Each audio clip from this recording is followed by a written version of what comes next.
السلام عليكم ورحمة الله تعالى وبركاته، والصلاة والسلام على أشرف المرسلين. مرحبا بكم في القناة ديالي. اليوم في هذا الفيديو هذا غادي نوريكم طريقة تحضير النشا. غادي نتقاسم معكم الطريقة ديالي، طريقة منزلية واقتصادية في تحضير هذا النشا هذا، يعني غير بالوسائل ديال البيت، وغادي يستقلينا حتى من هذاك اللي كنشريوه وكيعطينا كمية اللي هي وفيرة. لتحضير هذا النشا هذا غادي نحتاجو لواحد الكيلو ديال الحبيبات ديال القمح. كنقيوه مزيان من الاحجار ومن كاع الشوائب، وكنغسلوه وتنعاودو حتى كيولي الماء ديالو نقي. كناخذوا هذا القمح هذا وكنحطوه في واحد الاناء وكنغمروه بالماء، يعني كنغطيوه بالكامل بالماء، واحد الاناء مغلق اللي يمكننا نغلقوه، وكنخليوه يعني كيترقد لمده 24 ساعه.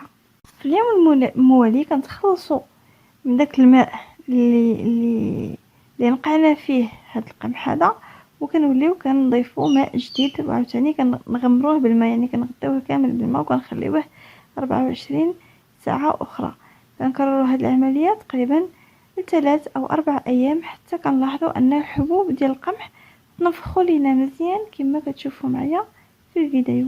كما كتشوفوا معايا انا بالنسبه لي هذا هو اليوم الخامس. دونك هذا هو الشكل ديال الحبيبات ديال الزرع، يعني كيفاش كيوليو، يعني كتنفخوا مزيان. في هذه الحاله هذه كنتخلص من الماء اللي ديجا كنمرقد فيه الحبيبات ديال القمح ديالنا، كنتخلص من الماء نهائيا. كما كتشوفوا معايا هنايا فاش جيت نقص من الماء ولا نحول الماء لاناء اخر ولا زافه، طاحوا معايا بعض الحبيبات. انا ما كانش عندي الصفايه، نتوما باستعانه بالصفايه كتخلصوا من كاع داك الماء اللي عندنا في داك الاناء، كنتخلصوا منه بخطره. ومن بعد كناخذوا دوك الحبيبات ديال القمح وكنبقاو نمعسو بيدينا، كنبقاو ندوزوهم على يدينا، وكنحاولوا اننا نحلوهم اولا نطحنوهم بحيث اننا كنخرجوا كاع داك الطحين اللي في وسط منهم.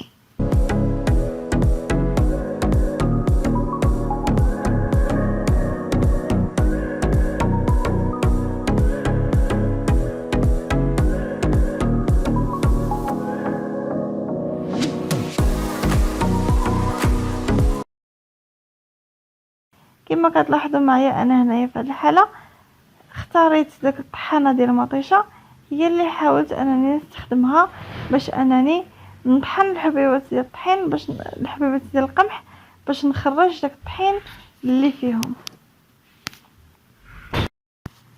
انا مور ما دوزت داك القمح في الطحانه ديال المطيشه، داك الخليط كله رديته في داك الاناء اللي كان فيه، ومن بعد مباشره وليت كنحاول انني نجمع داك النخاله وانني نضغط عليها مزيان باش نتخلص من كاع داك النشا اللي في وسط منها، ونخلي غير القشور فقط في يدي. يعني كنحاول نعصرها مزيان وكنتخلص ما امكن من النخاله، وكنكرر العمليه باستمرار حتى كنتخلص من الماكسيموم ديال القشور ديال النخاله.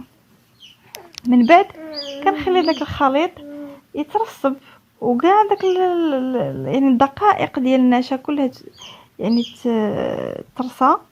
ومن بعد شنو كندير؟ كنحاول انني نغير الماء، يعني داك الماء اللي غيبقى يعني يطفو يعني الفوق هو اللي غادي نتخلص منه. وبطبيعه الحال كنتخلص مباشره مع يعني القطع ديال النخاله اللي كيبقاو، وبطبيعه الحال واللي ما تمكنتش انني نتخلص منها في الاول. دونك فاش كنبقى نتخلص من الماء كنخلي داكشي اللي ترسب وكنتخلص من الماء اللي بقى الفوق. كنكرر العمليه 3 أو 4 المرات حتى كيصفى داك الماء وكنتخلص نهائيا من ديك النخاله.